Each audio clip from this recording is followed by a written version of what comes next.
Y dopo sarà compartito en la red Sì, sul della UISG. canale della UISG. Ok, Voilà. perfetto. A te la parola, Carmen. Ok. Buenos días, buenas tardes, Good buenas morning, noches. good evening, Good or good morning, good night. afternoon, good night, maybe for some of you. Welcome to this short course on advocacy that from our International Migration and Refugee Network, we wanted to share at this moment of formation in advocacy, because we know is in this moment is a crucial instrument that can help us to reach and to have a little impact in our world. And no matter if it's little or bigger, but we need to make an impact in the favor of our brothers and sisters who are in the margins, especially migrants, refugees, internally displaced people. I today will accompany during the course today and tomorrow, Julia, Isabel Cirillo, who was our advocacy coordinator at the UISG for 5 years, between 2020 and 2026, more or less. And in this role, she designed and implemented programs to build capacity in advocacy and communication, explore the links between faith and development, and expand our partnerships opportunities for the UISG and the sisters in the whole, at large.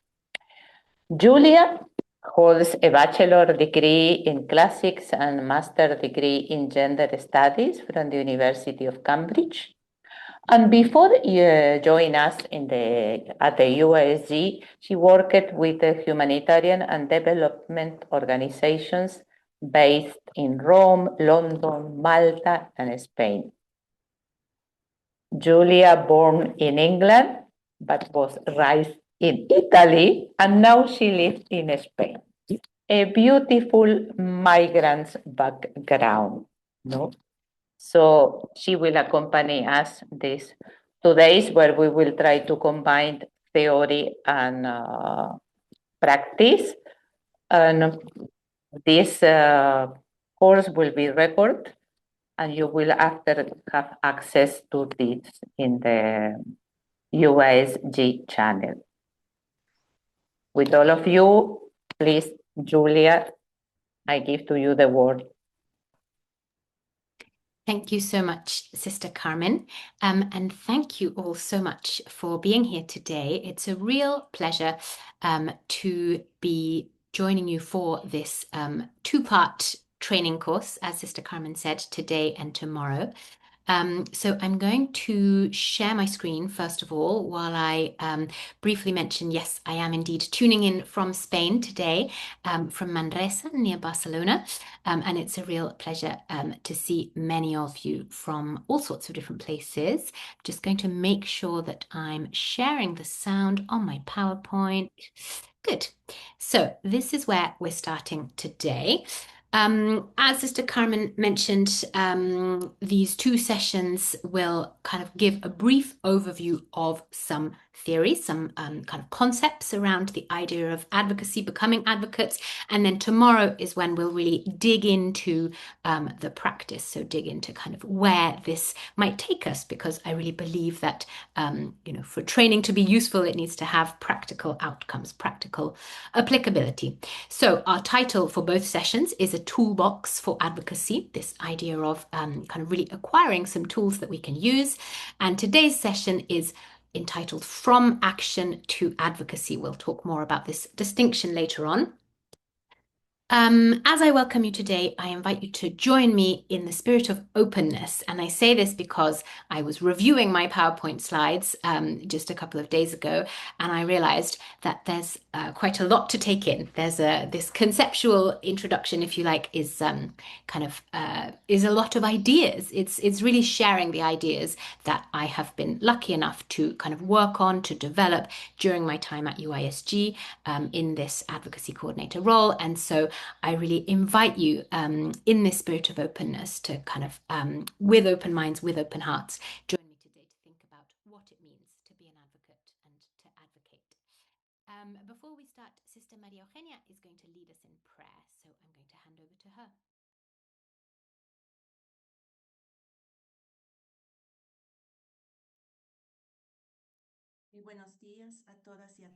Good morning, everyone. I invite you to be in front of Jesus Christ, and I invite you to look at your screen, to have a look at this name in different places. And this is all related to a very important topic we have today. God is with us today, sharing with us this training. This training we are sharing with our colleagues. We are sharing our motivations too today. We want to have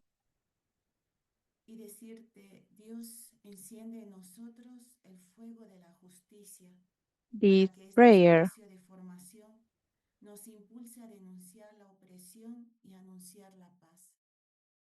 Y frente a diferentes realidades, situaciones, contextos que vivimos, queremos presentar en este día este tema, abrir nuestro corazón, nuestra mente. Te pedimos el espíritu de sabiduría. Señor y Padre de la humanidad, que creaste a todos los seres humanos con la misma dignidad, infunde en nuestros corazones un espíritu fraternal. Inspíranos un sueño de reencuentro, de diálogo, de justicia y de paz.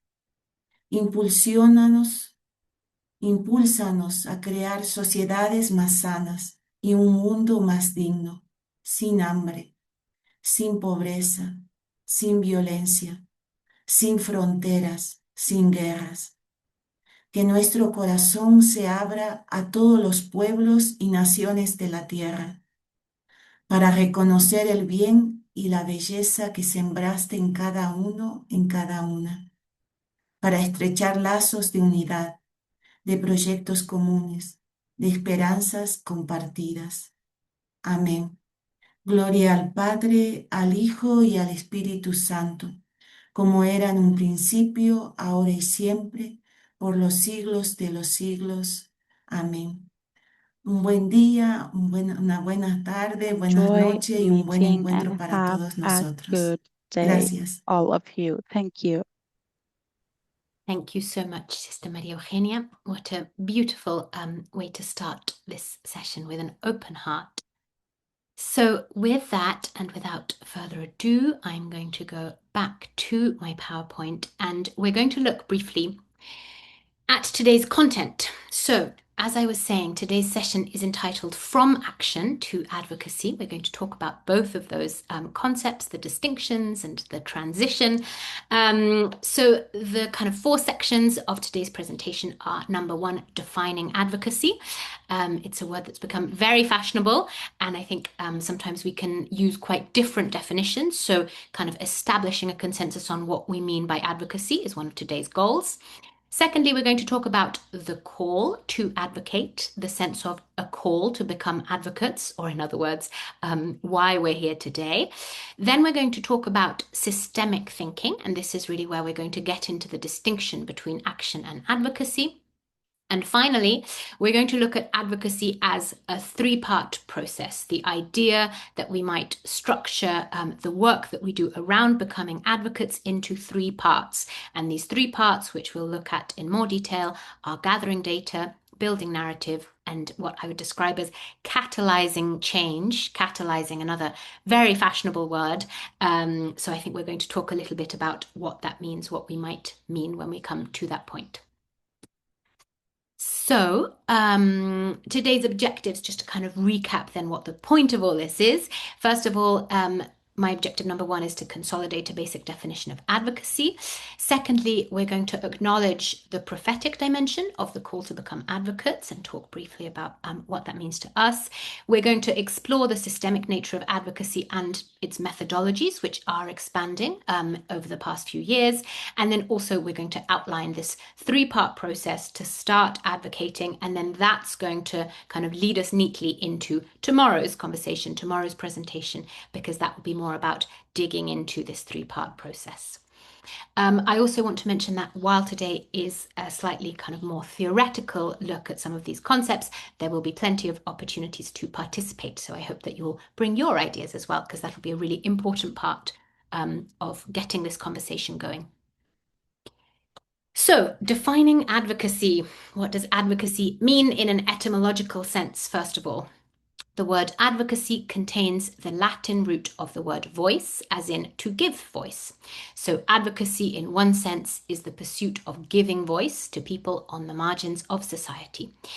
Hundreds of thousands of women religious and men religious are serving marginalized communities around the world and find themselves in a very unique position to speak authoritatively on issues of justice and peace. And I want to keep coming back to this idea of a very unique contribution that religious men and women can make to the justice and peace space, because there are really very few actors in the humanitarian and development space, and I say this from my experience in many secular organizations, who have the same kind of authority, the same wisdom, the same experience that Catholic religious can bring to these spaces. So in one sense, advocacy is that pursuit of raising up the voices of people on the margins. In another sense, though, the meaning of the Latin root vocare originally is to call someone, to do something, or to take action. So related to the idea of voice, there's these kind of two sides of the coin, if you will, to lift up some voices and then also to call on others. So advocacy is also the endeavor of calling upon decision makers to take action for the most vulnerable, for the most marginalized. And this, I think, this concept of advocacy creates really interesting opportunities for Catholic religious to engage in the world in new ways, to consider what decision makers we can reach, how we can influence them, to connect with interreligious or secular partners in global development spaces, and to see our mission as intersecting with a global landscape that can and should be influenced by the wisdom of communities on the ground, of those who are on the front lines of humanitarian and development crises, and also the wisdom of the religious who accompany them, who live alongside them, who support them, who serve them. So with this idea of a kind of dual definition in mind, I want to just briefly kind of share this sense that has developed for me over the past 5 years of advocacy being a very kind of circular endeavor.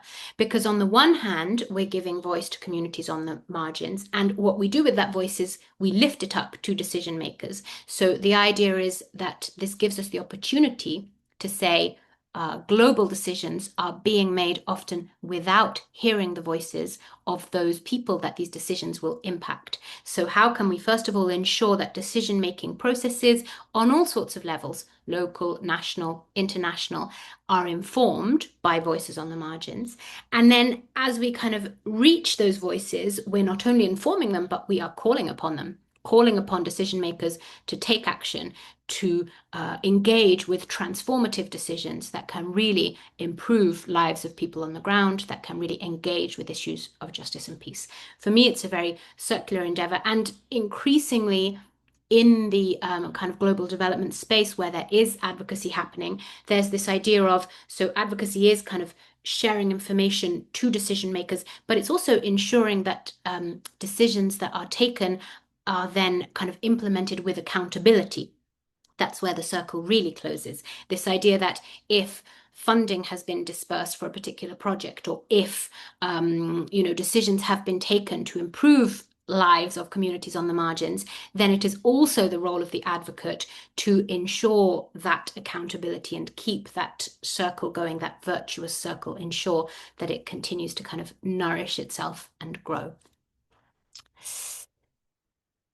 So where then do we hear the call to advocate, to become advocates? Certainly we heard it loud and clear from Pope Francis, and I'm going to read just a couple of my favorite quotes, but I think we can kind of look around us and see that the call to advocate comes from all sorts of places. It comes from, of course, Catholic social teaching. It comes from papal leadership, and very loudly and very clearly, it came from Pope Francis during the years that I was at UISG. And then it's also coming now from Pope Leo. So I think we're very fortunate to live in a time when the idea of a kind of prophetic call to advocate is being echoed and is being, in fact, led from the highest levels of leadership within the church.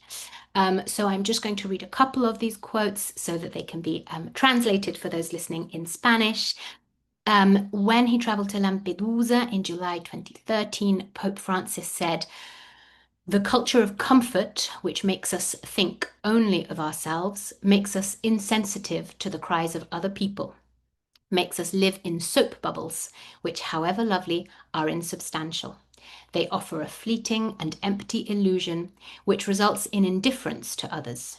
Indeed, it even leads to the globalization of indifference." And this is a phrase that we heard over and over during Francis' papacy. "We are a society which has forgotten how to weep, how to experience compassion, suffering with others. The globalization of indifference has taken from us the ability to weep." And I think we can all recognize that sense. And for us, certainly in the work that we did at UISG in the past 5 years, it was a really grounding concept, this idea that the first step in advocating for someone is often to weep with them, to suffer with, to reject indifference. Apologies, I've skipped a slide there. So at the US border in Ciudad Juarez in Mexico in 2016, the Pope said, "We cannot deny the humanitarian crisis, which in recent years has meant the migration of thousands of people, whether by train or highway or on foot, crossing hundreds of kilometers through mountains, deserts, and inhospitable zones. They are our brothers and sisters who are being expelled by poverty and violence, drug trafficking, and organized crime." Of course, particularly on migration, Pope Francis spoke loudly and often. And then in August 2014, from Rome, the Pope also said, "It needs to be said clearly. There are those who systematically work by all means to drive away migrants, and this, when done knowingly and deliberately, is a grave sin." And that kind of brings us to one of the more difficult aspects of what it is to be an advocate, which is this sense that often raising up voices on the margins and calling on decision makers to do better involves speaking truth to power in ways that can be uncomfortable or dangerous. And of course, one of the key things about the call to become advocates is knowing how to balance that with a sense of safety, with a sense of where we can speak up, where it's safe for us to do so, and also where it's safe for the people on whose behalf we're speaking to be heard, which is unfortunately not always. So because for UISG it was really very kind of transformative how much Pope Francis leaned into this idea of sisters as advocates, which was something quite new on the horizon, I think it's fair to say, when I joined UISG in 2020. Not everywhere, not all around the world. Certainly there are parts of the world where sisters have been kind of loudly advocating for many, many decades with incredible results as well. But certainly this fact that from the heart of the Vatican, there was a kind of newer and clearer call for sisters to become advocates was something I think very transformative during the past 5 to 10 years.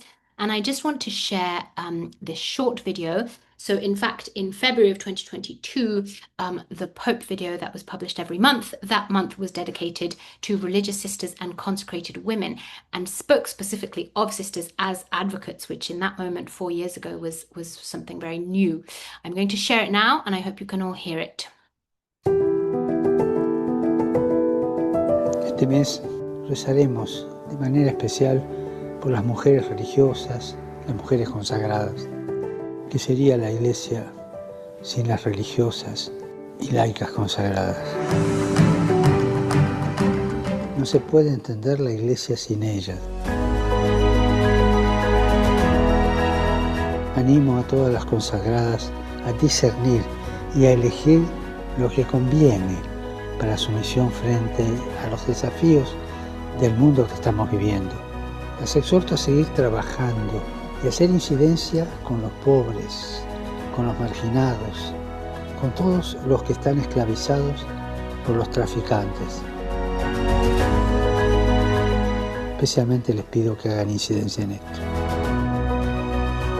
Y recemos para que puedan ellas mostrar la belleza del amor y la compasión de Dios como catequistas, teólogas, acompañantes espirituales.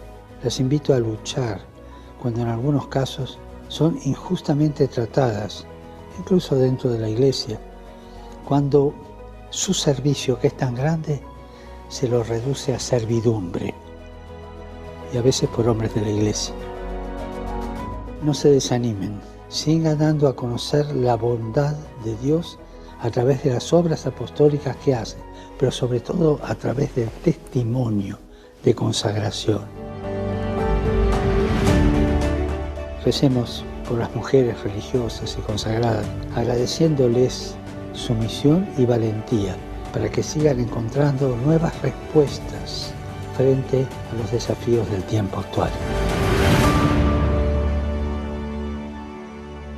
Gracias por lo que son, por lo que hacen y por cómo lo hacen. So something I should have said before I played the video, but which brings up a very interesting issue around the definition of advocacy, is that the Pope in Spanish said hacer incidencia. He talked about what we would normally translate as advocacy, incidencia, but when it was translated into English for the subtitles, as you will have seen, that's not the word that was used. So we found that very interesting at the time we heard the call in Spanish, but what this does bring up is the sense that advocacy is an Anglophone word, and it's an Anglophone concept that has really developed in the humanitarian and kind of global development space with a whole set of cultural assumptions around it.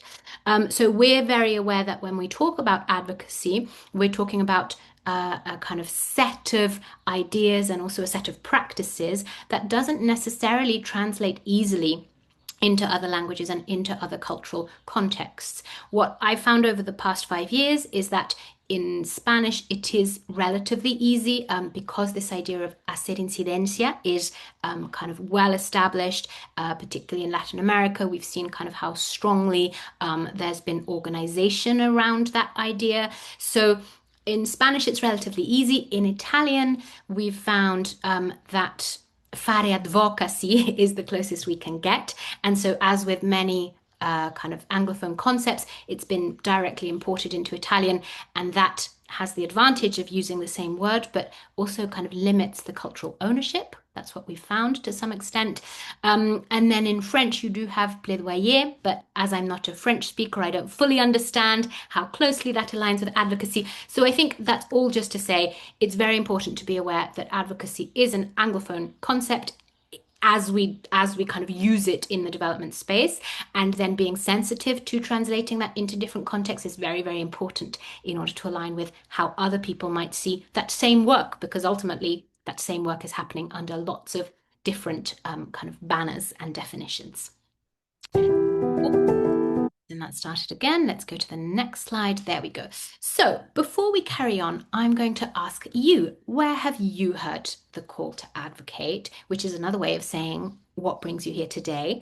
I'm going to ask you to think for a minute and take a moment to just write something in the chat about what the call to advocate means to you. We'll have time for questions after a few more slides, but I want to hear first, what brings you here? Where have you heard this call?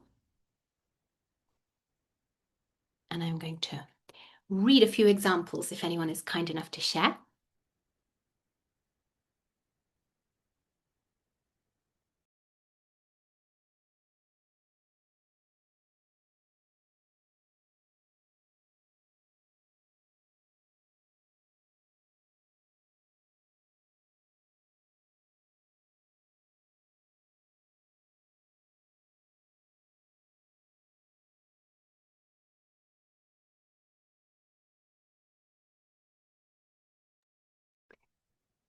Sister Rosangela says, la misma realidad que nos circunda. So the very kind The of reality that surrounds us is where we can hear that call to become advocates, and that's very, very true. Working with migrants here in the Canary Islands, one of the most, I think, kind of complicated borderlands, certainly in Europe, such a difficult place to engage with that reality, sister. Trabajamos con inmigrantes en Tenerife, so also working work in the with Canary migrants Islands in Tenerife.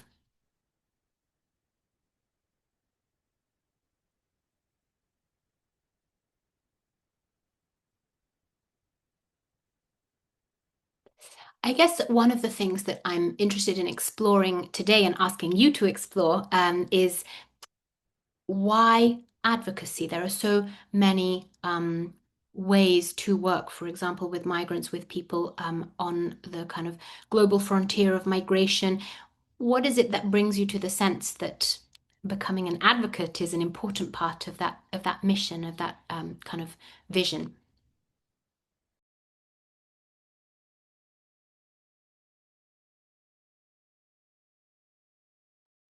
Or perhaps you've described yourself as an advocate for many, many years now, and this is nothing new. And then I'm very interested to hear about that as well, kind of how you've been living into that call, if it has been, something that you engaged with perhaps decades ago. El llamado a aprender como no solo acompañar, ay, que ahora está escribiendo mucha gente. So, listening to the call to understand not only how to accompany communities on the ground, but also to move towards kind of a political impact, shall we say, translating that word incidencia, together with our people. And I love this idea of together with our people. We're going to talk about advocacy for communities on the margins, but also advocacy with, because that's such an important part of this work. I've heard the call through a documentary about the humanitarian crisis regarding the kind of passing of thousands of migrant people through the Darien Gap, yes, which is a huge drama that's unfolding every day between Colombia and Panama. Thank you for sharing. We work with survivors of cayucos. I think that's traffickers, if I'm not mistaken. Maybe somebody can confirm after a crossing, which is hard and often deadly. I came to reaffirm what we are already doing, especially keeping our Congress people aware of the needs of our immigrants. That's wonderful to hear. Vulnerability is a big part of being advocates, as we said, rejecting indifference and kind of weeping with before we do anything else.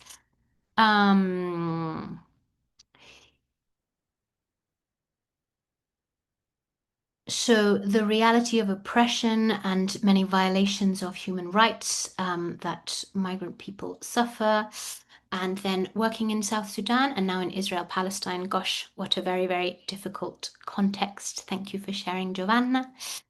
I love this. Desarraigo, right, is not actually rootlessness, but it's the unrooting that all migrants experience. That's a kind of a big part of working with migrants in my limited experience. I'm sure much more limited than yours. The Atlantic route, so the Canary Islands, the kind of Atlantic Canary route is the most dangerous in the world. We see it every day. We help them and we listen to their lives. and we kind of help them with the heavy backpack that they carry, not just literal, but also emotional and spiritual. Important for me to advocate for hospitality by locals to migrants, of course, promoting that culture of encounter, accompany communities receiving migrants for them to be able to relate with migrants in the most humane way. Thank you so much. This sharing is really, really interesting. I'm going to keep reading. I hope that's okay, just because it's great to kind of hear these different testimonials and also to think about kind of how many different realities bring us here today. New situations of slavery with temporary workers and their families. Among the migrants at the US-Mexican border, seeing some sleep on the streets.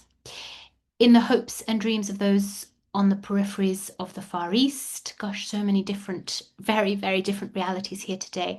Thank you all for kind of bringing yourselves and your work to raise awareness and speak out against injustice, to stand in solidarity with others.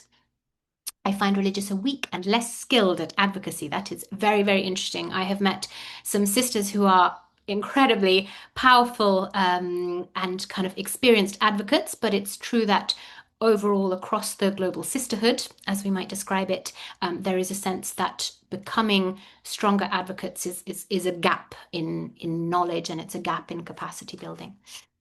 Action on circles of silence. We meet migrants that we work with, also in Tenerife. Circles of silence are a wonderful way to kind of speak out.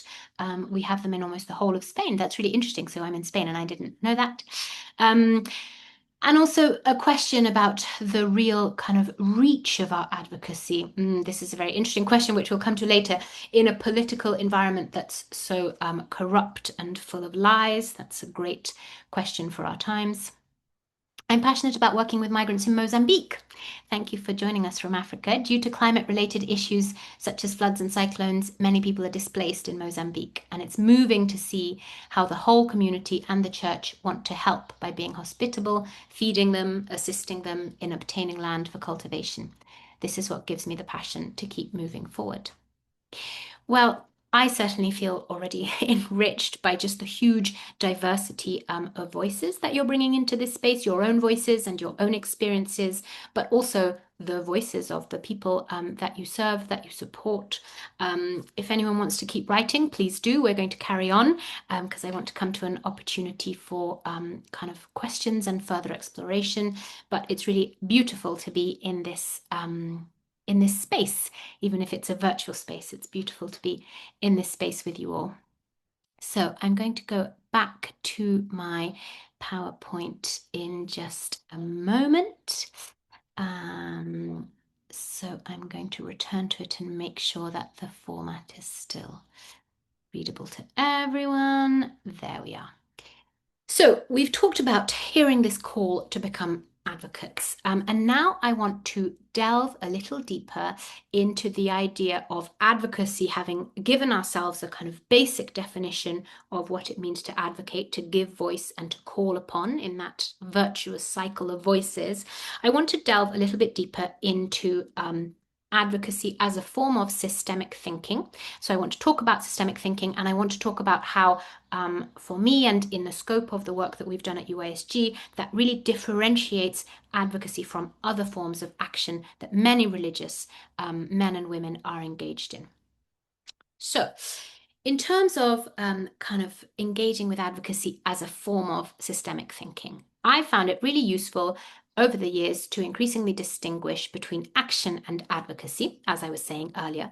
To me, action, taking action, which is something that all of us in this virtual room, I'm sure, do on a daily basis, taking action is about a case-based approach. Case by case, we do what we can. That's what many of our daily lives involve. And so to me, action, which is a case-based approach, is about being, first of all, reactive to a need. We see a need and we respond. Secondly, it's about the immediacy of that response. It's about saying people have no food in lockdown, so sisters are setting up kitchens for the poor. It's about saying migrants are arriving and they need water, so sisters are there with their water bottles. It's about a reactive approach that immediately responds to the need in front of us. Now, the wonderful thing about that is in that immediacy of the response. It's about being there on the front lines in the moment, sharing the lived experience, for example, of migrants. But unfortunately, this case-based approach has a major limitation, which is often the effect is palliative, which is to say often the effect eases suffering in the moment, but doesn't resolve the root causes of the problem. To me, action is about a case-based approach that's reactive, immediate, and palliative. And certainly it's a huge and important part of serving the vulnerable and the marginalized. And what I want to highlight today is this really isn't about saying we should move from action to advocacy, because that's impossible. Action is required, especially as the world becomes a kind of harsher and harsher place for so many vulnerable people. But it's about incorporating advocacy. It's about expanding, if you like, the dimension of our thinking so that it becomes more systemic. So then if we look at advocacy as a form of systemic thinking as opposed to a case-based approach, then what we're looking at is, first of all, an outreach that's more proactive. So it's not about reacting to needs as and when they arise, but it's about taking that little breathing space to sit down and say, what am I seeing in the bigger picture, right? It's a proactive, bigger picture approach. Because it's proactive and focused on the bigger picture, it doesn't have to look at the immediacy of the response that's needed, but it can focus instead on root causes and on longer term solutions. And therefore, those solutions, rather than being palliative, rather than easing suffering in the moment, can become much more integrated, and perhaps I should have added here, sustainable. Integrated and sustainable, and I am actually going to make a note of that for when I send you the PowerPoint.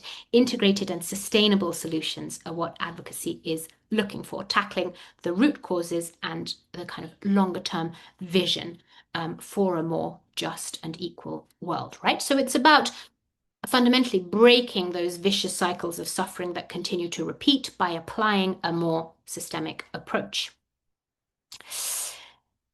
So if we want to look at a few examples, and these are examples that I've come across in the work that I was doing with UISG, I would say that, for example, finding emergency housing for a family that's new to the area is not necessarily advocacy, it's action. But how could we expand that action to incorporate a more systemic approach? We could, for example, work with local authorities on best practices for housing new families. So we can see that if we're repeating an action over and over, families are arriving, they don't have the appropriate housing, they need an emergency response, we might say, hang on a minute, what's the big picture? Where can I apply a more systems-based approach? Perhaps I need to work with those local authorities on housing new families to resolve the problem at the root. Similarly, I would say establishing a community garden within a local school is probably not advocacy, although there are different definitions. We'll look at that in a second. But I would say establishing a garden maybe isn't advocacy, it's more of an action. But if that project is a success, then reporting to the education board with a proposal to implement community gardens across all schools is definitely a form of making that action more systemic.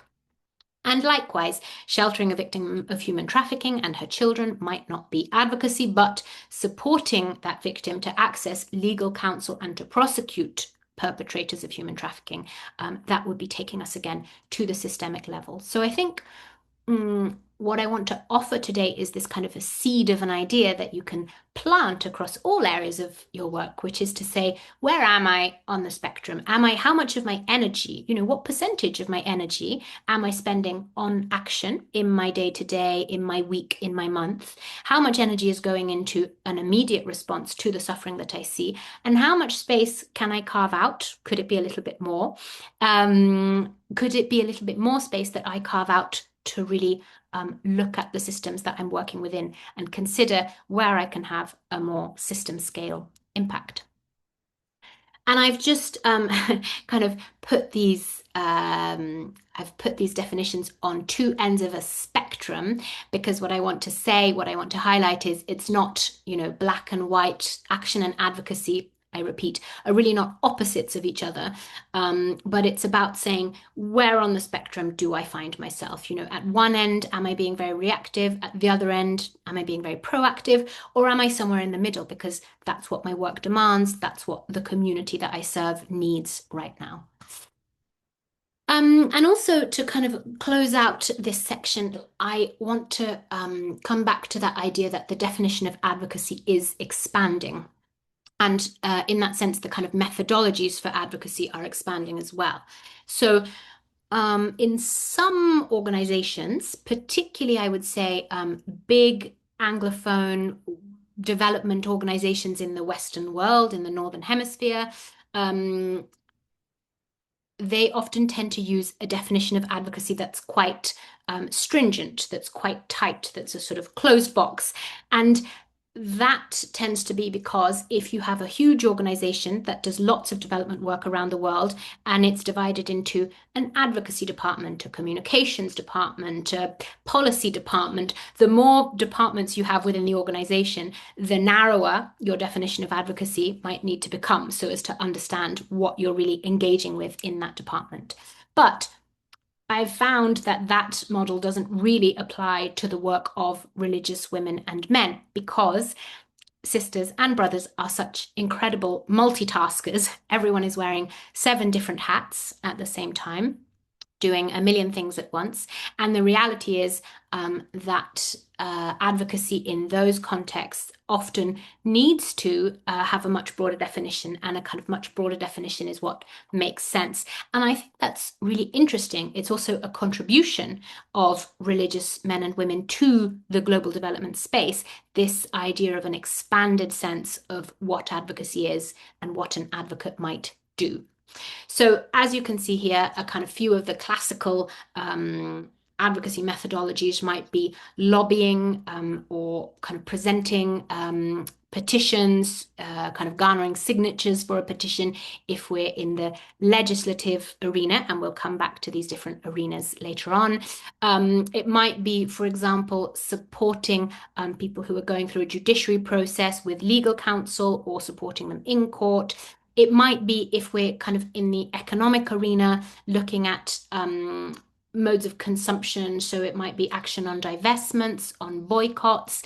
If we're looking at advocacy around public opinion, there's a lot of kind of classical advocacy that's focused on campaigning, on media engagement. Of course, today that's both conventional media and social media. And then there's also a lot of advocacy that I would say is quite adjacent to the academic world. So that's about kind of reports and what might be described as think spaces. So events where people come together to think about policy and advocacy on particular issues.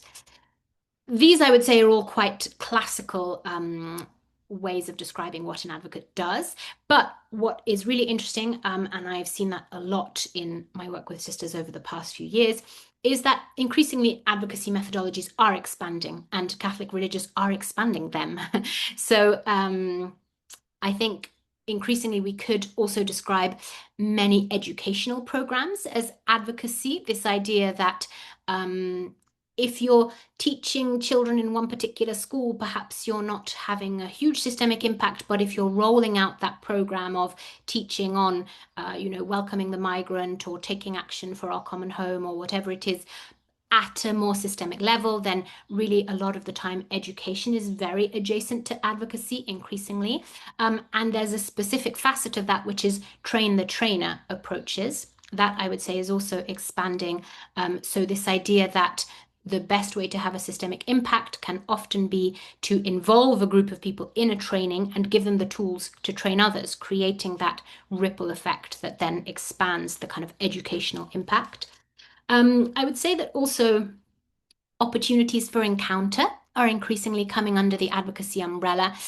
Again, in the sense that they're, in the sense that creating a space where people can meet each other, particularly in an increasingly divided world, creating opportunities to kind of overcome cultural, linguistic, or religious barriers, that is work that really kind of chimes with advocacy, because there kind of is no advocacy without interculturality. That's what I found in my work. And so although technically running an event where people can meet each other doesn't fit perhaps a more classical definition of advocacy, I think this idea that being an advocate has to include holding space for encounter with others and among others, I think that's increasingly kind of resonating particularly in the kind of Catholic religious space around advocacy. And then I think also one thing that Catholic religious are contributing to the advocacy space in the broader development sphere is this idea that advocacy has to include dialogue on spirituality and on kind of ethics and values, but this idea that the kind of spiritual grounding of what we see as a just and equal world, that has to kind of be heard in these advocacy spaces. Otherwise, we're kind of limiting ourselves to a more superficial approach. So I think I am at the end of the kind of first part of this first session. I am going to give our wonderful interpreter just 1 minute to breathe and have a drink of water, because it's a lot to be translating constantly. So we're just going to take 1 or 2 minutes to breathe, and I always think that's a really useful opportunity for all of us to absorb kind of where we've got to. And then I would love to take any questions on this first part before we dig into advocacy as a 3-part process. So just 2 minutes, and if you want to start writing questions in the chat, I'll take them in a couple of minutes. Thank you.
So, first of all, I'm just going to read a couple more of the kind of experiences that were shared regarding where we're hearing the call to become advocates. Maria Cristina says the sisters have founded a community, an international community in Tenerife serving migrants, which is a concrete answer to the situation that we experience regarding emigration.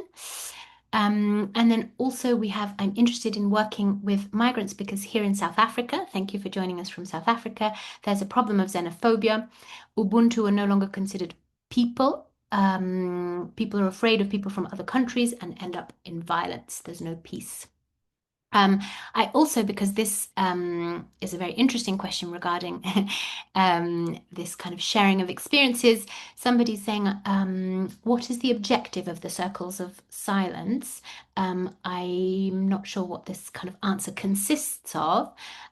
So I would love to hear from one of the sisters who mentioned the circles of silence, just very briefly. If anyone wants to raise their hand, I think Therese can give them the microphone. If someone wants to just share on that for a minute or so.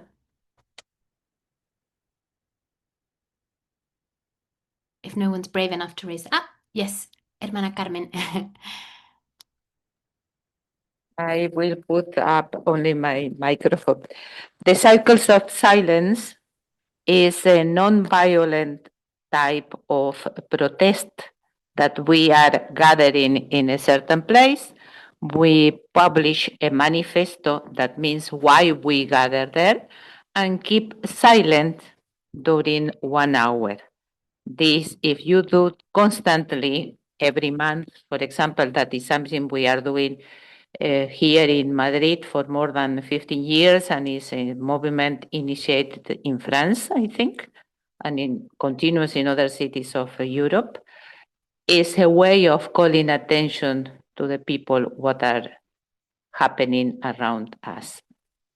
The incidence is very, I will say, is strong, at the same time is very soft.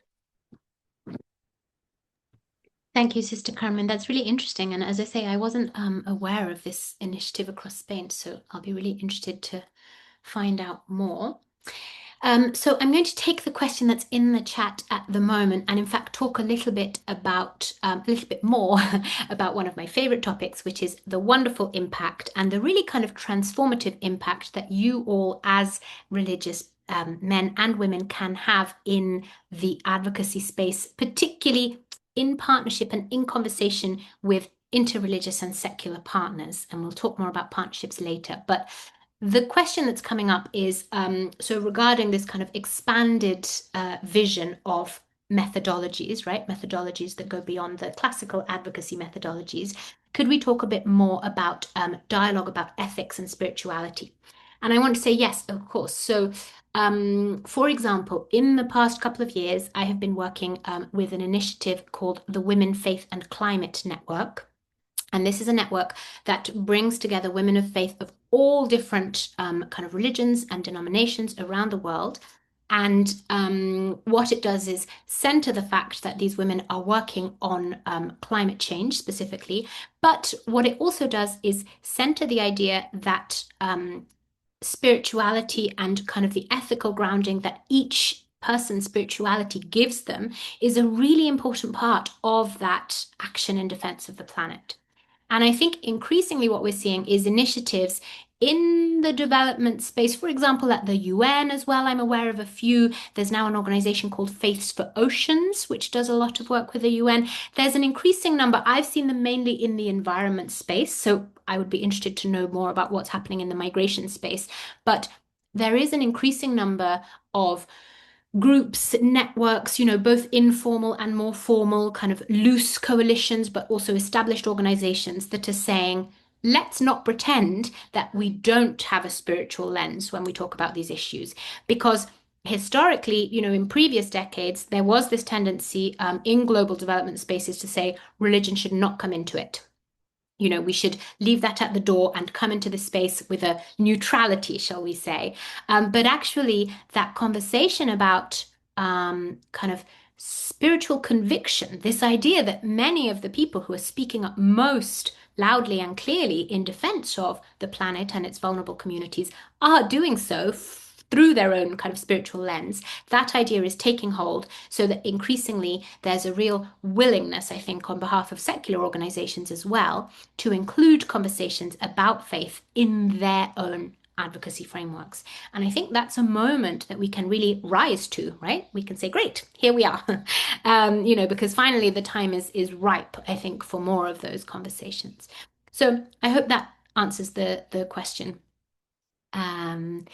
And what was I going to say? That also, before I come to anything else, reminds me of another thing I wanted to say about impact in this space, connecting to what Sister Carmen said right at the beginning of our session. So I think Sister Carmen was talking about kind of the need to expand impact a little bit, to really kind of create that ripple effect so that what we're doing has a broader impact.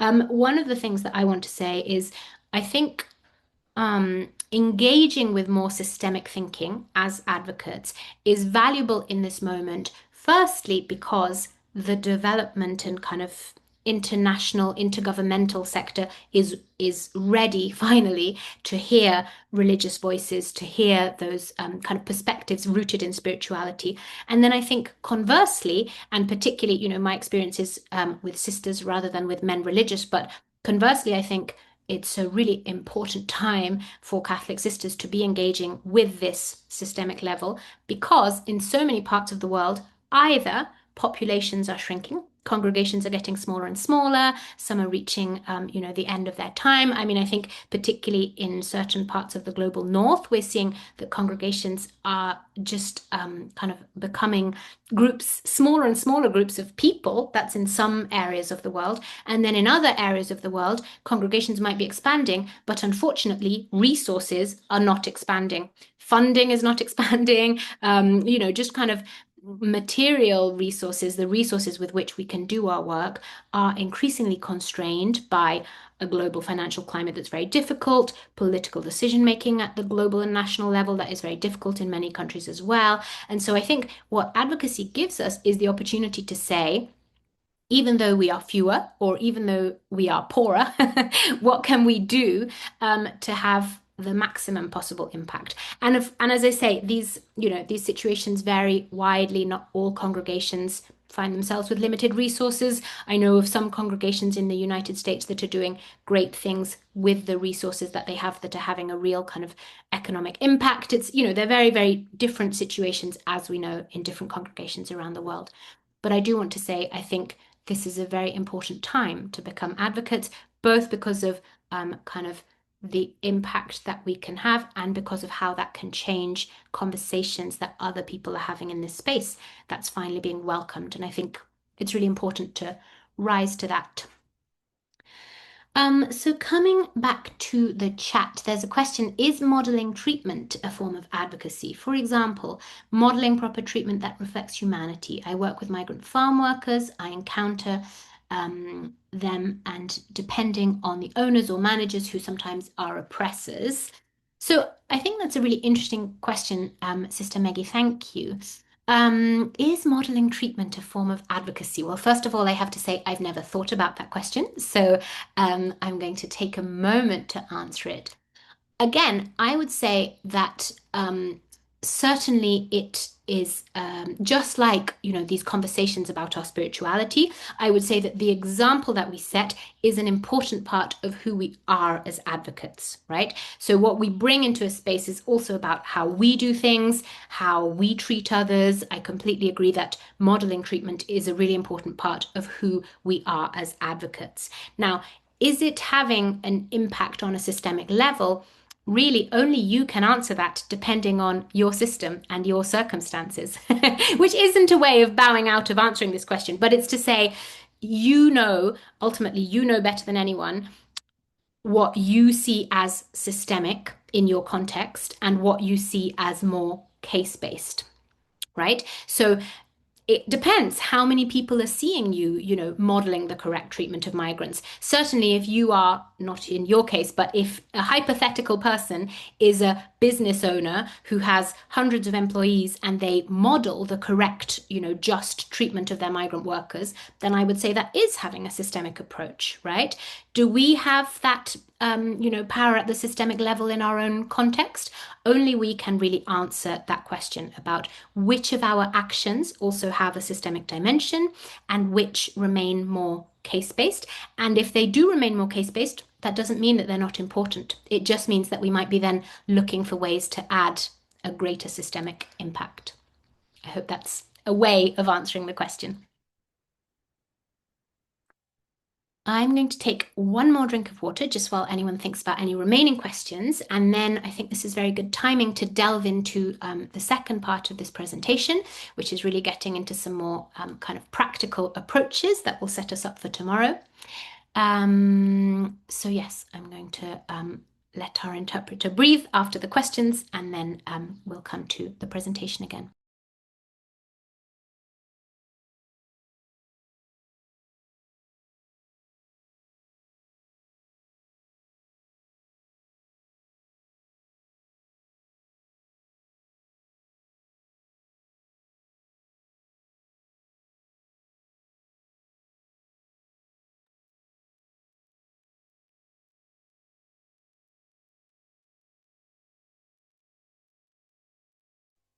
Sister Maria Eugenia, just before we come back to the presentation, says, so this idea of action and advocacy, these different methodologies, what is kind of the importance of time, right? What is the question that we might ask about time?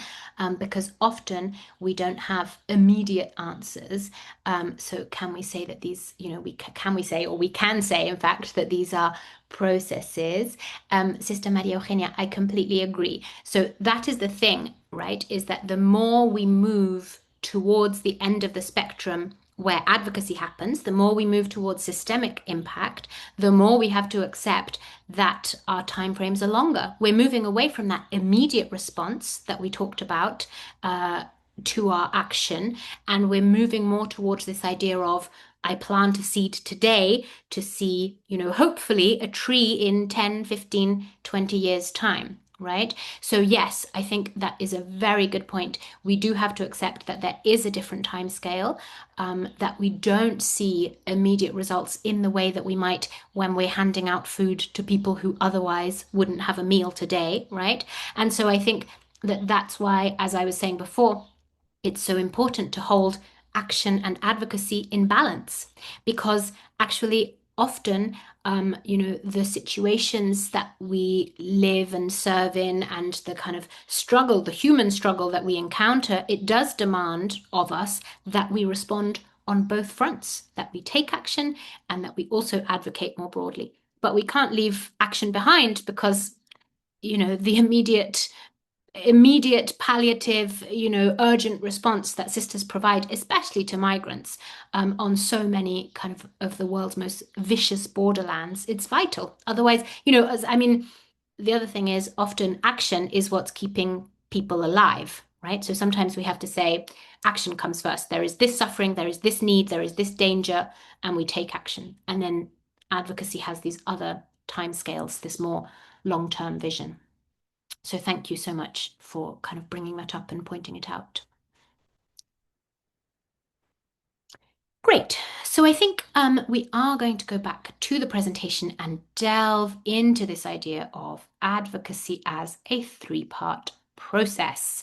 And I do hope that you'll kind of keep an open mind with me on this one, because it's a kind of systematization of the advocacy process that I've developed very kind of personally through my work, so it may resonate for some and not resonate so much for others, and I'm very, very interested to hear your thoughts. So we've talked about advocacy as giving voice and calling upon. We've kind of talked about it as a cycle, and what I want to look at now is this sense that in order to break down that cycle of kind of how we advocate, we might usefully think of advocacy as the process of transferring knowledge.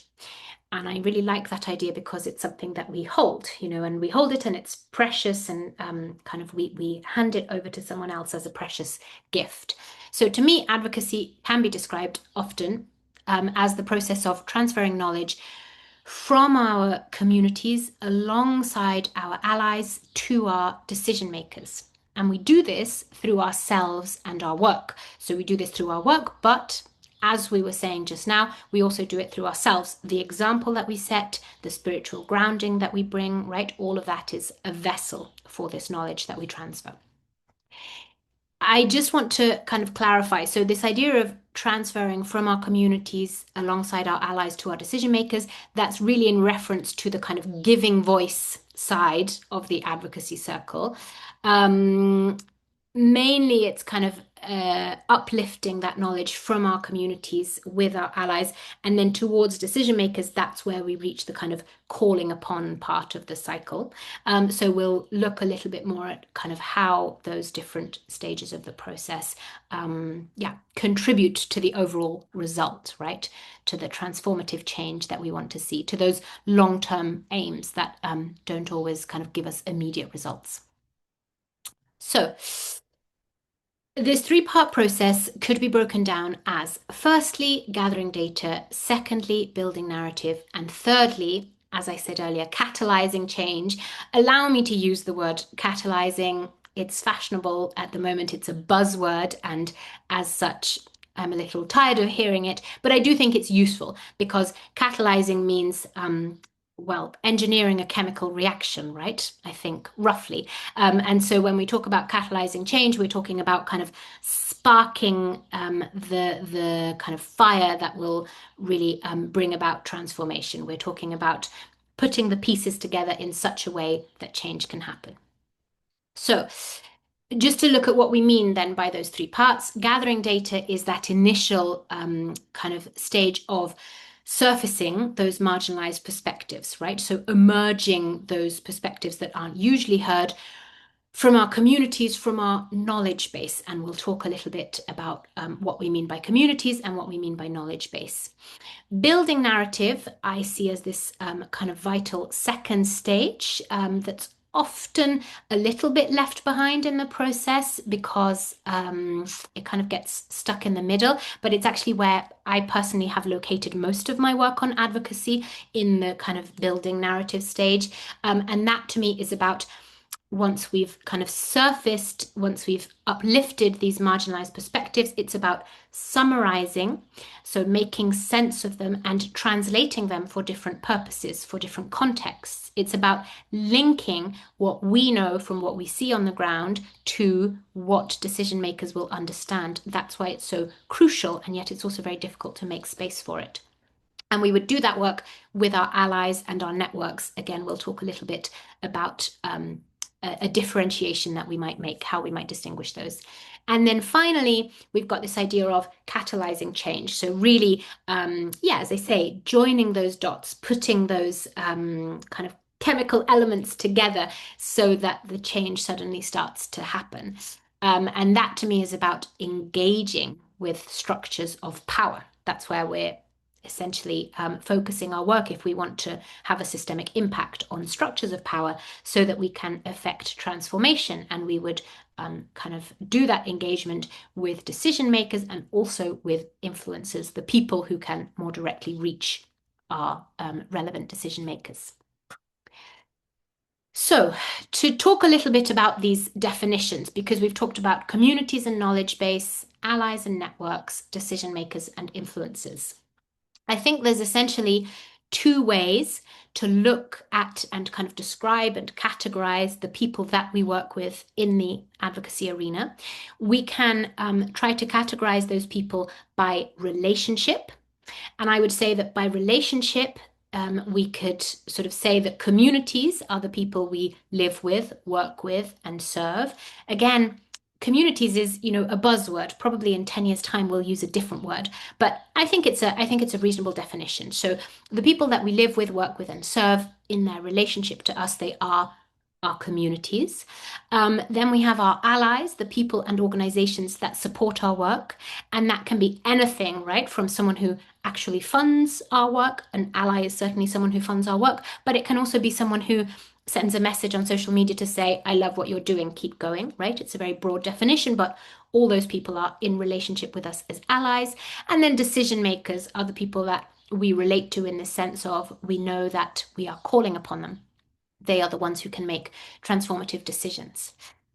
But I also think there's a way of considering these same groups by the contribution that they can make to our advocacy process. So it's a slightly more utilitarian set of definitions.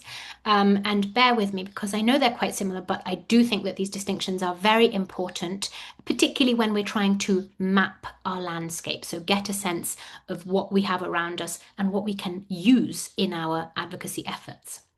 If we wanted to describe these three groups by contribution, then I prefer to talk about knowledge base, networks, and then influencers. So our knowledge base are the people with lived experience of the issues that we advocate on. Now, first of all, it's important to say our knowledge base includes ourselves. Often we have lived experience of the issues that we advocate on. Secondly, our knowledge base generally coincides with our communities, the people that we serve. So if we're serving migrants on the US-Mexico border, they are also our knowledge base when it comes to advocating on these issues. But I think a knowledge base can be a little bit broader because our allies, for example, the people who support our work, can also contribute to the knowledge base, right? Many of the organizations that partner with us, or even some of the organizations that fund us, they might include kind of people and structures and reports, things that are useful to us, right, when it comes to saying, where are we taking our knowledge from? So a knowledge base, usually in the type of work that religious do, largely coincides with the communities we serve, but not 100%, not necessarily, and certainly many of our allies might contribute to our knowledge base as well. Plus, as I say, we ourselves are an important part of the knowledge base. Then we have our networks. So in a more, as I say, utilitarian sense, our networks are the groups of people who are striving to achieve our aims, or at least some of our aims, right? We'll never have 100% alignment, but networks are those groups that are striving to achieve the aims that we're working on in the advocacy space. Now, as above, our networks usually largely coincide with our allies, right? It's the people who support our work that we can usually work with to achieve some common aims. But within our networks, we might also have some of the people that we serve, right? Because if they are advocating on the same issues that we're advocating on, then they can also be considered part of those kind of contributing networks.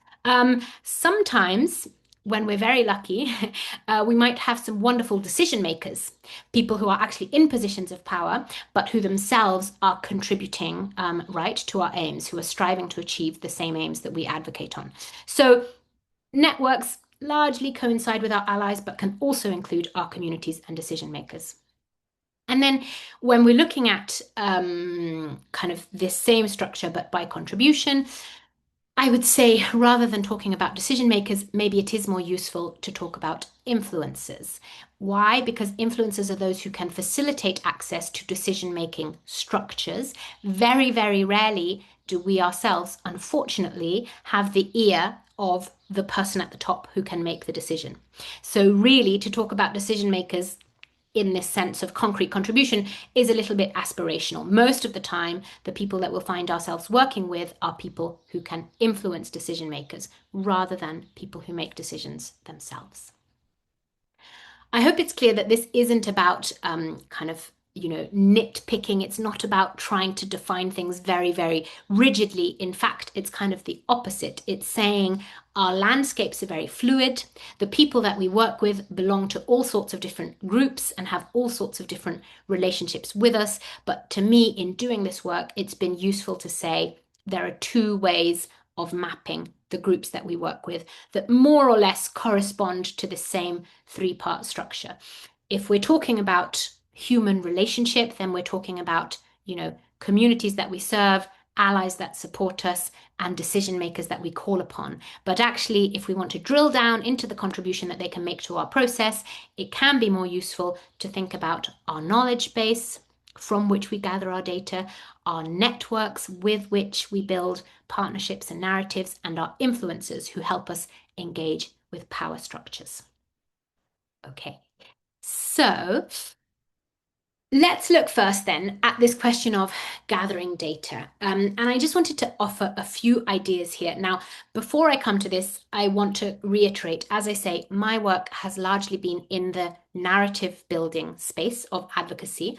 So we'll look a little bit at gathering data and we'll look a little bit at engaging with power structures. And then tomorrow, we'll look in more depth at the question of building narrative.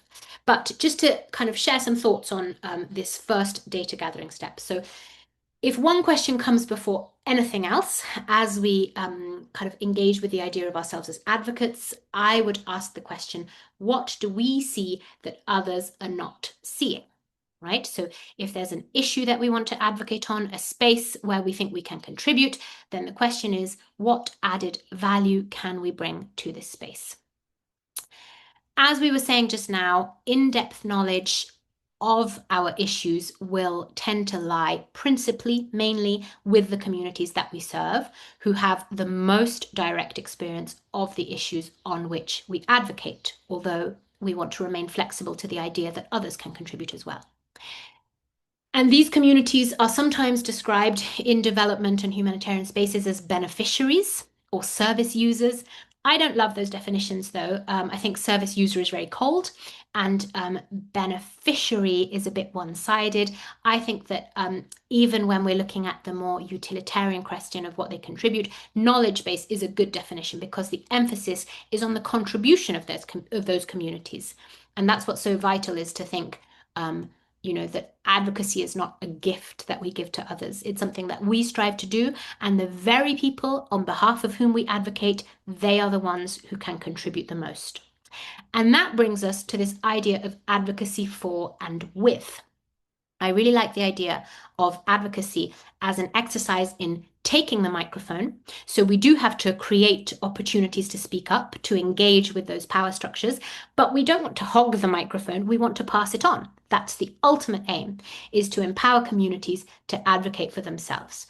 And often these two things are happening kind of in tandem at the same time. Often we have access to some spaces where we can speak up on behalf of migrants, but at the same time, we're helping migrants to kind of prepare for those opportunities that they might have to speak up for themselves, right? They're two things that often go together. And I think it's really important to hold, again, that kind of dual sense of we advocate for, but we also advocate with. So in terms of the kind of hard nitty-gritty of data gathering, what I want to say is there is a broad field today, and there has been for several years, probably decades at this point. There's a broad field of technical specialists who are experts in gathering data. Usually this comes under the banner of monitoring and evaluation. So in most international organizations, or in terms of kind of training that you can attend, it's the people who do monitoring and evaluation who really understand how to source that valuable data about the issues that we advocate on. And having attended some of that training recently, I can tell you that, again, their kind of way of working is increasingly holistic, so increasingly informed by ideas about, how do you bring your full self to this work? How do you kind of do data gathering as a real opportunity for encounter, as a real opportunity for listening? I think a few years ago, data gathering was maybe much more extractive. There was this idea that big international organizations would go into a local community and say, tell us how many people, need safe drinking water, and then be gone. But today, gathering data is much more informed by kind of theories and methodologies that focus on encounter. So I think the only thing I can really say here, because it's not at all my area of expertise, is there are so many technical specialists that support is available if that's kind of the part that you're looking to engage with. And often, I also want to say, it's worth looking around you at the people who are engaged with fundraising, because fundraising requires a lot of data gathering in order to receive funds for a particular project. There's more often than not a need to kind of provide data that shows what you're aiming to do and why you're aiming to do it. And then, of course, fundraising so often involves in-depth, detailed, quantitative reporting as well as qualitative. So actually, I think it's important to look around and say, I may not have specific data gathering tools. I may not have access to monitoring and evaluation training, but are there people working with me focusing on fundraising who might have more access to that kind of specialism? That's where I've usually found the experts anyway. Then I want to talk briefly about this idea of building narrative. As I say, we will focus more on this tomorrow, but the kind of core idea that I want to share is that because my work has focused on this stage more than anywhere else in the past 5 years, I've come to develop this idea of building narrative as an intersection of partnership building and communication. In other words, once we are kind of aware and fully immersed in the lived experience of our knowledge base, we would explore then how that data that we've gathered, how that information that we have might become a form of storytelling. And I think this idea of storytelling is really, really important because when we go to our decision makers, when we face the people, the influencers or decision makers who can effect transformative change within those power structures that we're engaging with, we have to tell them a story. Because often we're talking about decision makers or influencers who have no understanding of the reality that we understand because we've seen it on the ground. We're talking about really, and this is coming back to what we were saying before, we're talking about a very intercultural exercise. That's what advocacy is to me. It's saying people who have power know nothing about people who suffer. 99% of the time. So how can we tell them? What's the story that we can tell them about that suffering or marginalization or injustice so that they really hear us? And that's where building narrative is vital. It's a process to me of storytelling. So this process very naturally intersects with building a network because as part of that process, we need to look around and see who aligns with our stories, who can support us in that version of our story about the reality that we see on the ground. And then conversely, that network of allies that we build, it reinforces our storytelling because it also allows us as a person or as a congregation or as a NGO, as an organization of whatever kind, to build a profile. Right? So I think it's very important also as we come to face that third stage, catalyzing change, to understand what profile do we have? What do people know us for? What's our reputation? How do people understand our expertise? How are we seen? And all of those questions are questions that are very usefully kind of worked out and practiced in the partnership space before we come to engage with decision makers.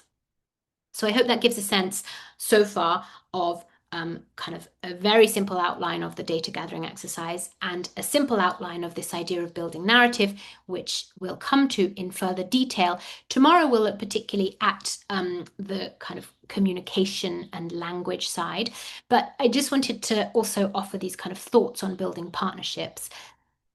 Often in the work that we do, partnership building can be a very organic exercise. We find that we've been working with someone for 5 years and would describe them as a partner. But I think if we do want to engage in a more structured way with the process of kind of organizing our advocacy, it's also useful then to take a more structured approach to partnerships. And I think it's useful to think of this kind of 4-part process that we can iterate over and over as we build our network. So first of all, there's this idea of researching partnerships. Often, as I say, partnerships kind of fall into our lap. We accept an offer of support, or we find that someone is working next door to us or working with us on something, and so we take it from there. But I think it is important, if we have time, when we have time, to understand the landscape, to perhaps reach out to partners that we particularly want to cultivate, to map the intersections of our work, so where we do align and where we don't, and also, and this certainly at UISG we found to be very important, to avoid duplication, because so much effort is wasted where partnerships are not fully aligned and everyone's doing the same thing in slightly different ways. Then I think there's also a question about consolidating partnerships. In other words, we could say formalizing them, and these don't have to be formal agreements, but that can be useful in some cases. So this idea of clarifying the goals of a partnership for a specific period of time, for example, and then also clarifying the limitations of a partnership, where there might be conflicts of interest, where we don't, agree necessarily on everything. I think there's kind of proactive effort that can go into sustaining partnerships. So thinking about how we seek consensus with our partners or within our networks, if we're part of coalitions, for example, and how we resolve divergence if it does come up, and then also learning from them, right? So reflecting on the benefits that we've drawn from the partners that we work with and reflecting on areas for improvement.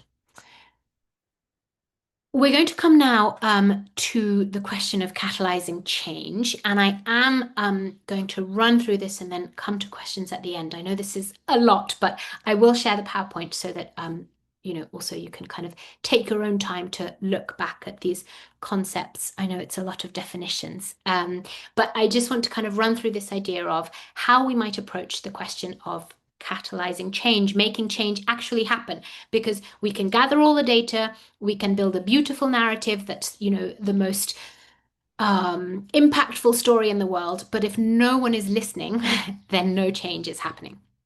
And here, I just briefly, before I get into this, also want to address a sense that it is becoming increasingly difficult to catalyze change, because if we want to look at things on a very, very macro scale, the powerful are becoming increasingly rich and powerful. Their lives are increasingly far removed from the reality of ordinary people. And also, in many countries around the world, unfortunately, power is less and less constrained by democratic accountability. Unfortunately, authoritarianism is on the rise globally. And with this rise in authoritarianism, we see increasing difficulty as advocates in engaging with power structures. And that is, sometimes it comes up as a question, so I'm going to put it out there preemptively. I'm going to say it is not getting easier to engage with power structures. On the contrary, in most contexts, it's getting more difficult. Contrary to the question of data gathering, there is no real technical field of experts in engaging with decision makers. And in fact, I want to take this opportunity to say, in my experience in the past 5 years, anyone who says they can guarantee, access to decision makers is probably leading you on a little bit, because there is a field out there of people and organizations positioning themselves as catalyzers, positioning themselves as those who can kind of connect advocates on the ground to decision makers.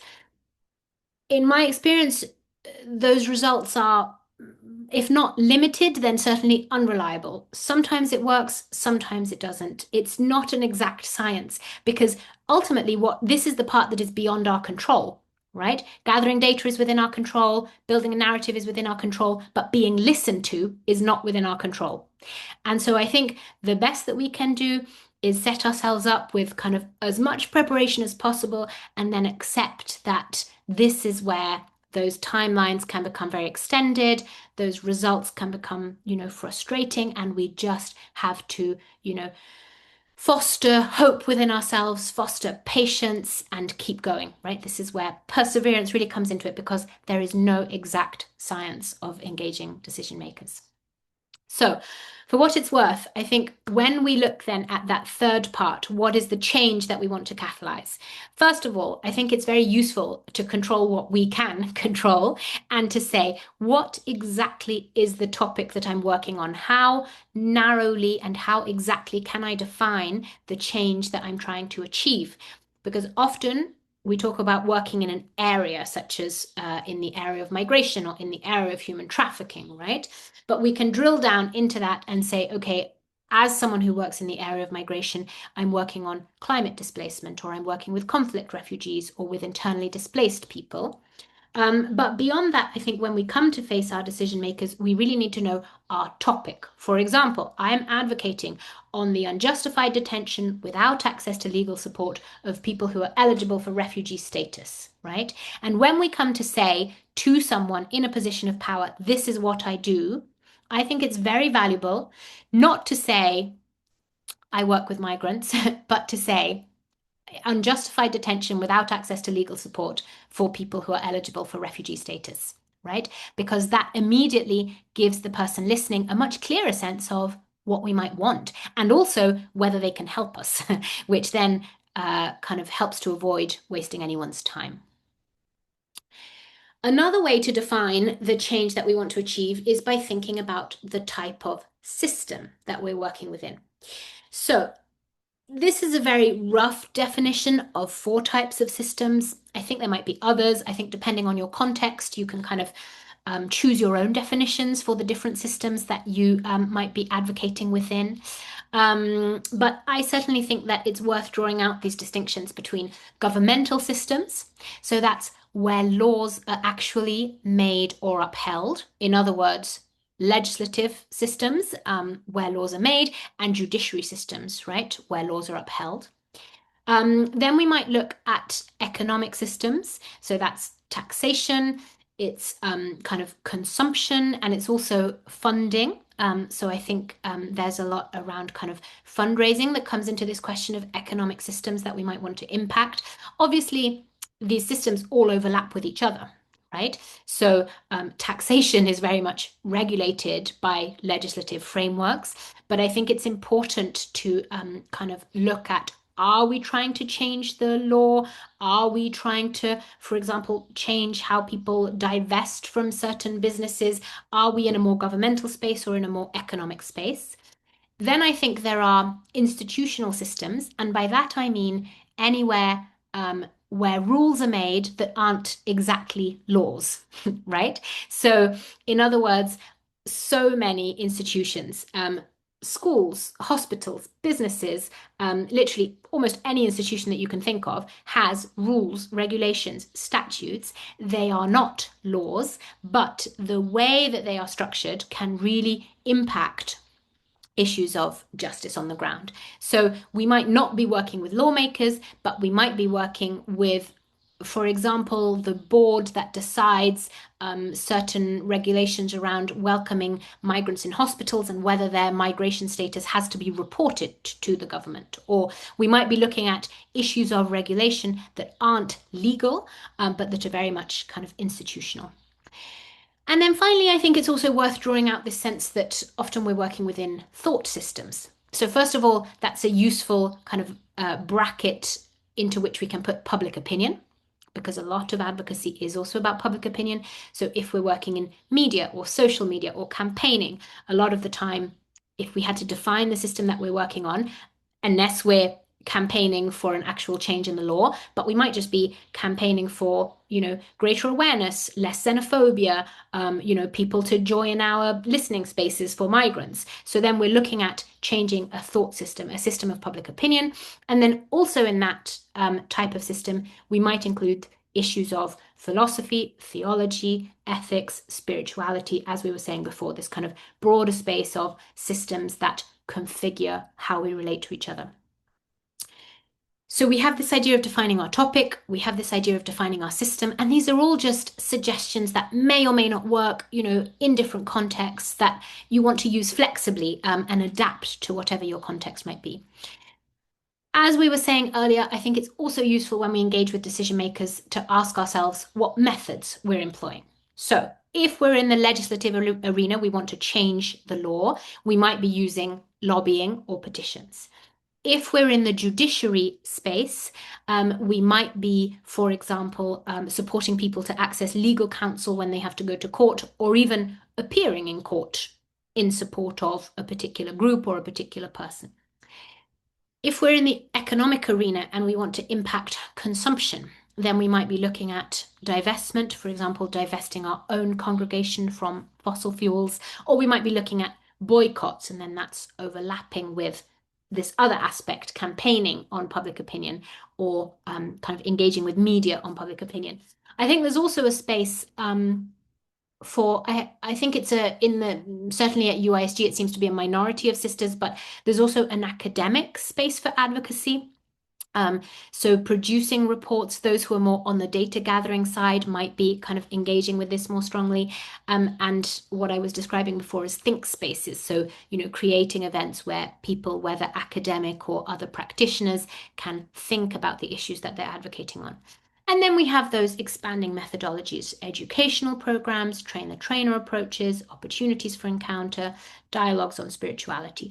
Asking ourselves which methods we're prioritizing and why they work best for us, I think is also a way to know that as we approach the kind of catalyzing change stage, we're just preparing ourselves as well as we can. I think it's also good to ask ourselves questions about kind of how we can map our audience.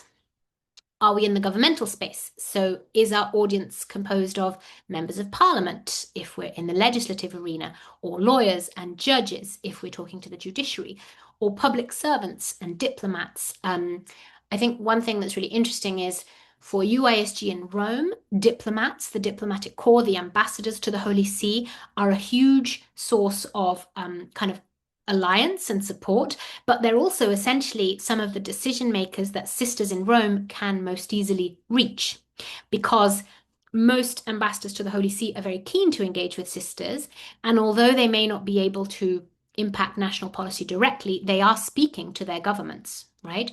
So I think thinking about where this kind of international system of ambassadorship might relate to the work that you do in a specific country and to bigger kind of international systems. Certainly, we've seen that for many sisters, that's a very valuable point of access. And then there's the whole UN system, which of course is intergovernmental. And there again, are there decision makers in those spaces who can't directly change the law, but who do kind of have access to systems of governance? Or if we're in the economic arena, just to kind of give another example, so we might be kind of focusing on decision makers who are on the executive boards of businesses that we think should stop, drilling for precious minerals, thus creating climate refugees who then become migrants at the border. We might be kind of addressing as our audience grant-making bodies that can allocate funding to a particular cause. We might be addressing labor unions, or even, I think it's really interesting to consider churches, right? Churches are also economic decision-making bodies in many ways. Most of the time, churches have funds that they use to sustain their mission that are allocated in particular ways. Again, this is something that I've certainly been working on a lot in the Women, Faith and Climate Network. I think with climate, there's a strong awareness of this issue of divesting from fossil fuels. And so that has led to a whole series of questions around kind of churches as economic bodies. But I think it's always just good to have that question in mind of, are there resources here that we think don't relate to advocacy because it's not money that's used directly for advocacy, but that actually could be channeled in different ways to support our cause, even if it's not as directly. And then I think depending on these questions about our topic, our method, our audience, then I think it's also important to think about the channels that we're using. And to me, these channels are sort of concentric circles from more direct to less direct, right? So when we're engaging with decision makers, we might have key individual relationships. We might happen to know someone who sits on the executive board of a company, and that's a very, very valuable individual connection that we want to foster. We might not have that access and be focusing on a kind of slightly less direct channel of sort of person-to-person behavior change. So that's where those influencers might come in. I can't reach someone who makes a decision, but I can influence and work with someone who influences a decision maker. And then we have this kind of broader spectrum of network building. So I don't have access to decision makers, but I'm part of a network, a coalition, that is listened to in United Nations spaces, for example.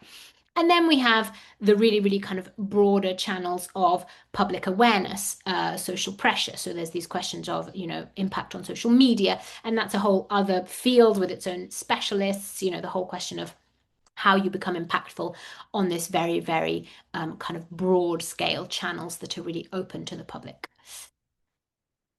I think that brings us to the end of this very broad overview of what advocacy might look like as a three-part process. And I think just to kind of draw us back to the sense of all this, the reason for all this, I think as we come into the advocacy space, considering how we can make our impact more systemic, it's very easy to get lost in all of the things that we could do, right? Because as advocates, we might do a million things. So really, because every context is so different, and because the contribution that each person can make is so different, and then the resources that they have are also so very, very different, I think the only thing that we can do is become very aware on a very granular level, in as much detail as possible, of what we have and what we can give. Right? That's really, this advocacy equation of the knowledge that I hold, what I see that others don't see, and how I can turn it into a story and how that story might be heard. For me, that's, the ultimate goal here is we're digging into the complexity, but it's really so that we can simplify things in the end. So that after all of that, after digging into all these questions, we can say, okay, so what is the core of what I can contribute as an advocate? I hope that hasn't got lost. So I'm going to take a breather. Both the interpreter and I are going to have a drink of water, and then I'm going to take any questions.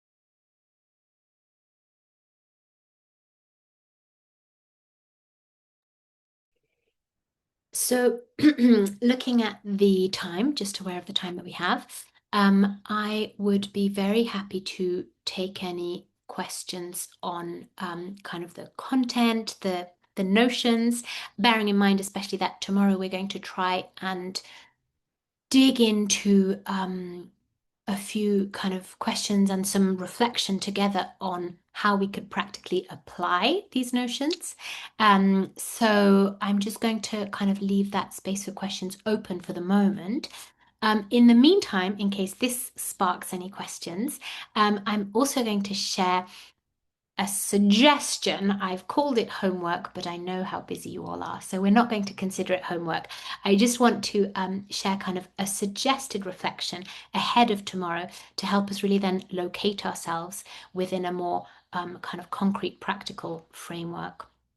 So if you have any time at all ahead of tomorrow, I would invite you to consider whether you have any opportunities to and I should really rephrase this, not transition from action towards advocacy, as we said, but rather to expand your action with a greater focus on systemic level thinking. And then if you do, I would invite you to write a very short summary, just a couple of lines, summarizing your current field of action. So what what your mission is in the day-to-day, what you do, and where the opportunities might arise within that context to engage in stronger systemic thinking. And I would be very interested to know whether you feel that process might start with data gathering, or whether you feel that you already have the information that you need, but would be interested to think more about building narrative, both kind of in communication and in partnerships, or whether you feel that that is in fact all kind of ready to go, and what you would be interested in is engaging more with decision makers with power structures.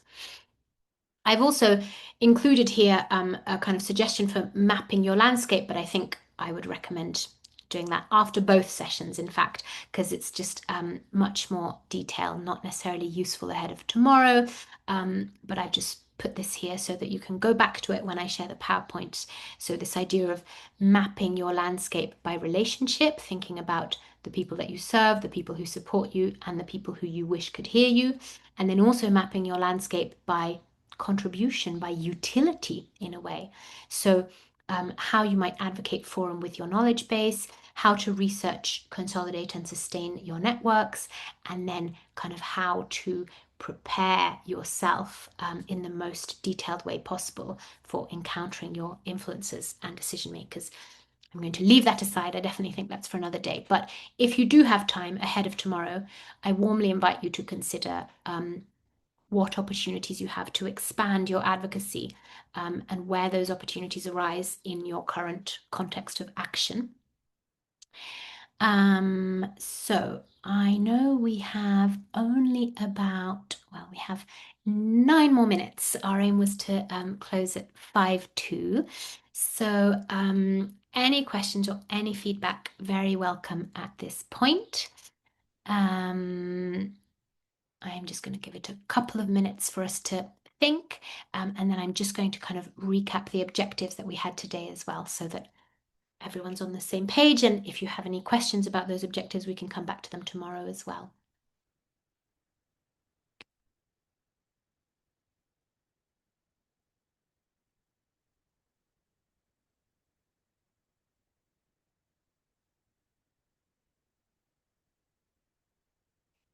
these were our objectives for the current session. So to think about a basic definition of advocacy, and as we've said, we've thought about that kind of more strictly etymological sense of advocacy as giving voice and then calling upon.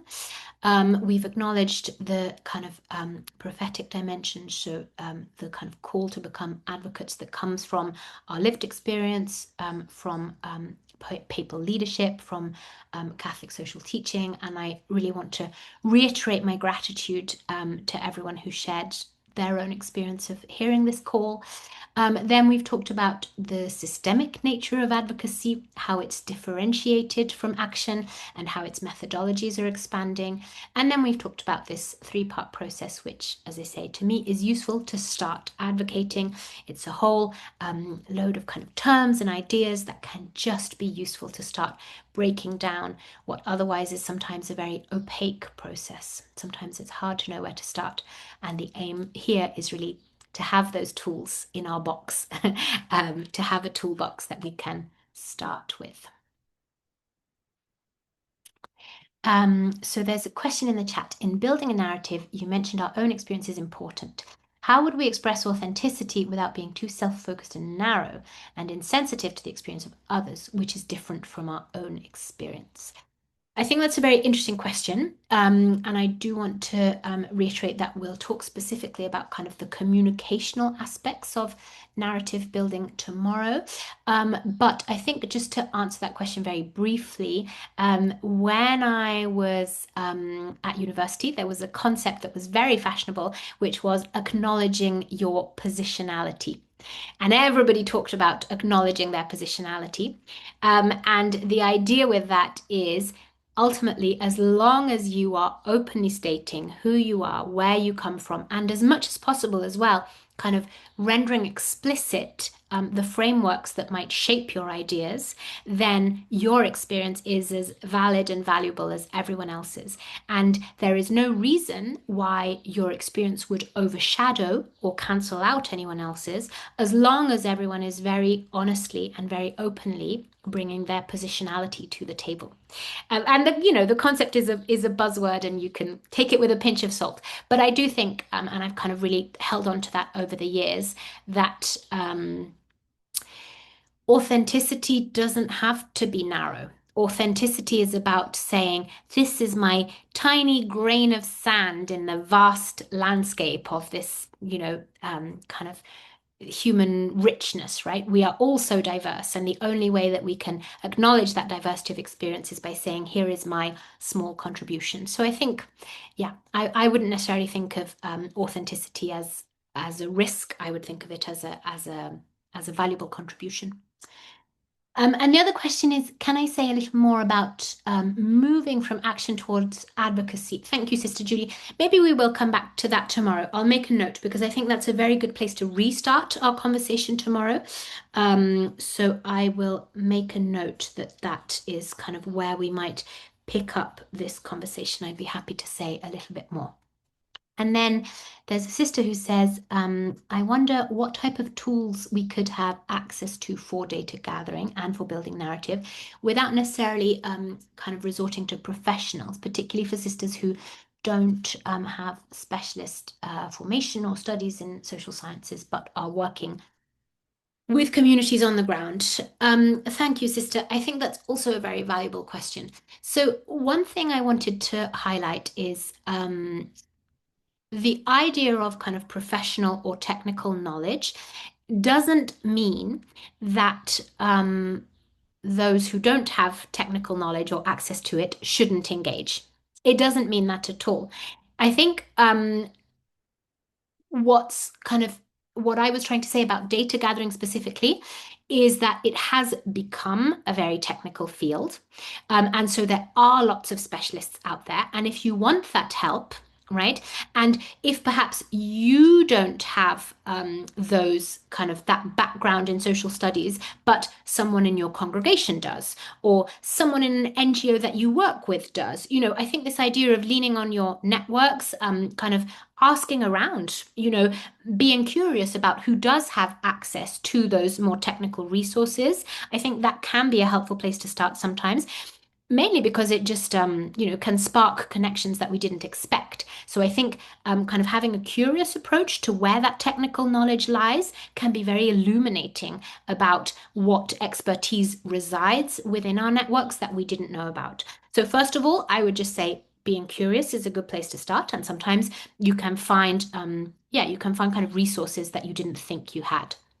But the other thing is that while you're engaging with that, and as long as you kind of don't have access to those technical resources, then I think another way to go about things is just to say, again, kind of what can I contribute? So if I don't have a background in social sciences and I can't do, data gathering with a particularly technically informed perspective, then what do I bring? How would I describe the things that I see that others don't know? How would I describe the experience of my communities on the ground? I think always, asking ourselves, again, kind of from our own authenticity, what can we contribute is a very, very valuable starting point, especially, if we don't have the resources to get technical right now. Perhaps we're looking for those resources, or perhaps we can't access them at the moment. But I think even just for me, hopefully, the goal of this presentation specifically is to say, even if you have no technical knowledge, just the idea of what information am I gathering? How would I describe that story, and who needs to hear it? I would say that in itself, hopefully, is a good starting point to structure the work that you're doing without the need for any great technical knowledge.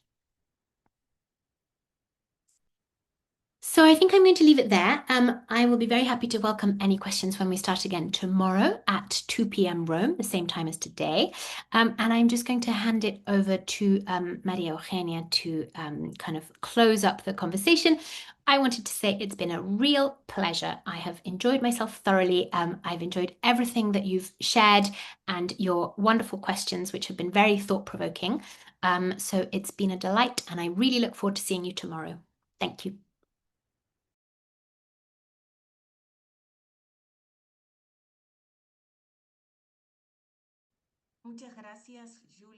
Thank you. Thank you, Julia. Thank you so much. It's been wonderful. We all have access to this material, and we will absolutely continue tomorrow with our dialogue. And it's very important to pray for this, to reflect on this, and to talk about what we did today. I think also the homework you gave us is very important, and we need to be aware of what we're doing, where we are. And this is a very good starting point, as you were saying, because many of us in different congregations, well, we're actually advocating. We need to be aware, and we need to see what we can do to have this systemic change we're talking about. So thank you. Thank you so much, and happy end of the day. Thank you. Thanks to all of you. Thanks to the technical support. Thanks to all of you.